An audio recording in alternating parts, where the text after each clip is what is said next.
You wake before the sun has even touched the mountains. The air inside your small wooden home is cold, carrying the scent of cedar and damp earth from the night's rain. Outside, a light mist drifts through the bamboo forest, and the only sounds are the gentle flow of a nearby stream and the distant call of a rooster welcoming the new day. There are no alarms to wake you, no soft mattress to cling to, and no luxury to slow you down. This is Japan in the year 1582, during the Sengoku period, an age when war has become a way of life and peace is nothing more than a fragile dream. Before we begin, take a second to like this video and subscribe for more immersive journeys through history. Now, let's step into your new life. The moment your feet touch the wooden floor, your day has already begun. A samurai is taught that discipline starts before the mind has time to make excuses. You fold your futon neatly, wash your face with freezing water collected from the mountain stream, and tie your hair into a traditional topknot with practiced precision. Every movement has purpose. Every habit has been repeated thousands of times. Your master once told you that a warrior who cannot master the smallest routines will never master the chaos of battle. Those words have stayed with you ever since. Before breakfast, you kneel before the small family shrine, tucked into the corner of your home. A tiny offering of rice sits before the carved wooden tablets, honoring your ancestors. You bow your head not to ask for victory, but to thank them for another sunrise. Every samurai understands a simple truth. You may not live to see another sunset. Death is not something to fear. It is simply a companion that follows every warrior, waiting patiently for its turn. As the first golden rays of sunlight break through the trees, you make your way to the training grounds.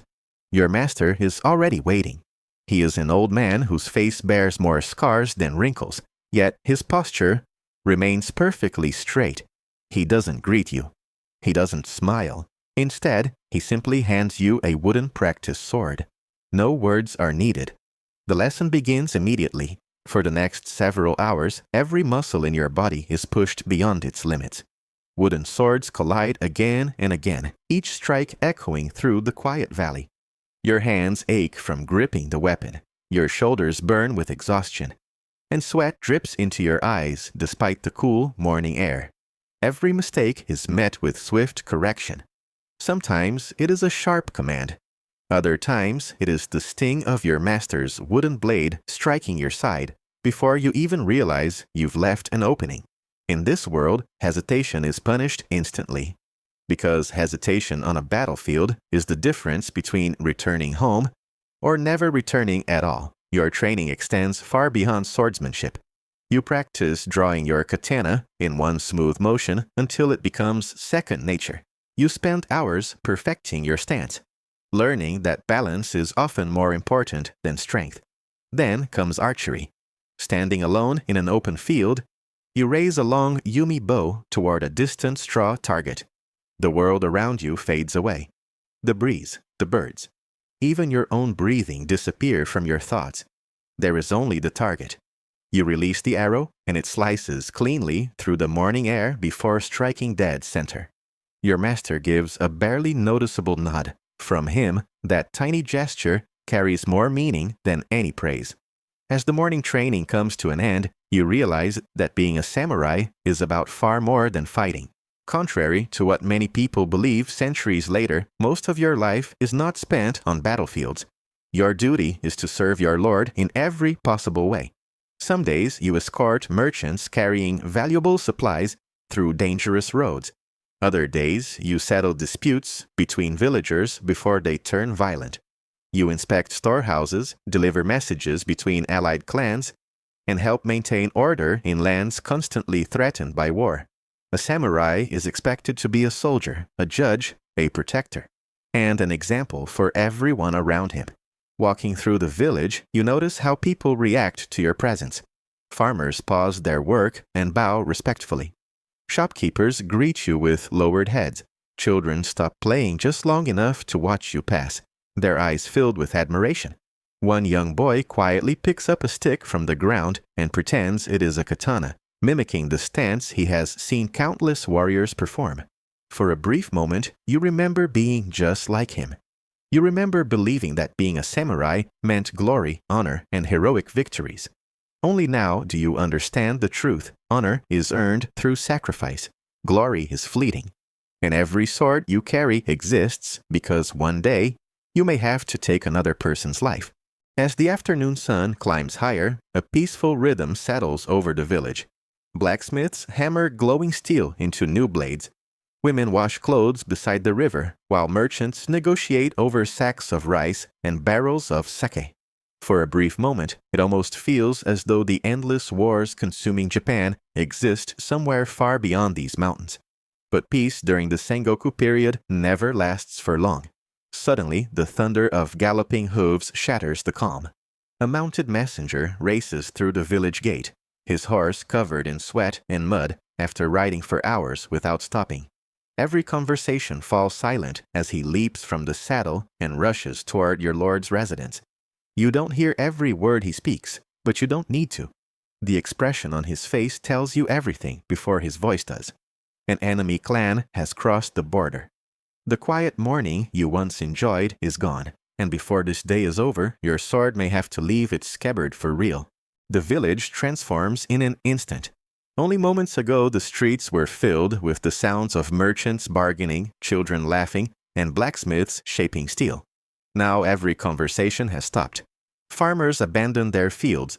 Shopkeepers close their doors. Mothers gather their children and hurry them indoors. They have seen this before. In the Sengoku period, bad news travels faster than the wind, and peace can disappear before the next sunrise.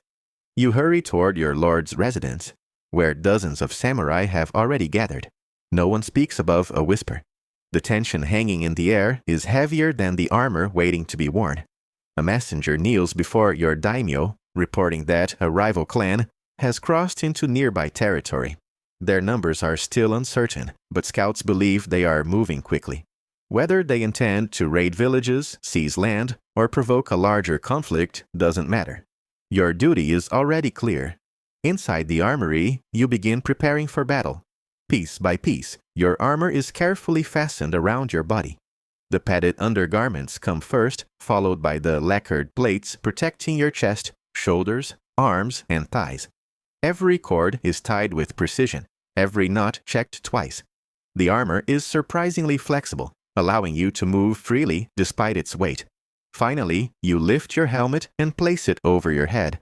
The world suddenly feels quieter, as though the steel itself has separated you from the peaceful life you left behind only minutes ago. Then comes the moment every samurai respects. You kneel before your katana. Place both hands upon it for a brief moment. Close your eyes and steady your breathing. You do not pray for victory. Instead, you promise yourself that if you are forced to draw this blade today, it will only be for a cause worthy of the lives it may take. Soon after, your unit rides out. The rhythmic sound of horses echoes through the forest as dozens of samurai move beneath towering cedar trees. Sunlight filters through the branches above, casting shifting patterns across the narrow dirt road. No one wastes energy speaking. Experienced warriors know that silence sharpens the senses. Every snapping twig, every distant bird call, every gust of wind could carry a warning. Hours pass before your commander raises his hand, signaling everyone to stop. Scouts have returned. The enemy is closer than expected. You leave your horses behind and continue on foot through dense woodland until the trees begin to thin. From the edge of a hill, you finally see them. Across a broad valley, banners of another clan sway in the breeze. Lines of Ashigaru soldiers march steadily behind long spears, while mounted samurai patrol their flanks. Their armor glitters beneath the afternoon sun. For a brief moment, the valley is perfectly still, as if both armies are holding the same breath. Your commander studies the enemy carefully. Their force is larger than expected. A direct attack would be suicide. Instead, your unit is ordered to hold a narrow mountain pass, preventing the opposing army from reaching nearby villages until reinforcements arrive. It is not the glorious charge young warriors dream about. It is a defensive stand, one that may determine whether hundreds of innocent families survive the coming days. As you march toward the pass, you begin thinking about the code that has guided your entire life. Bushido.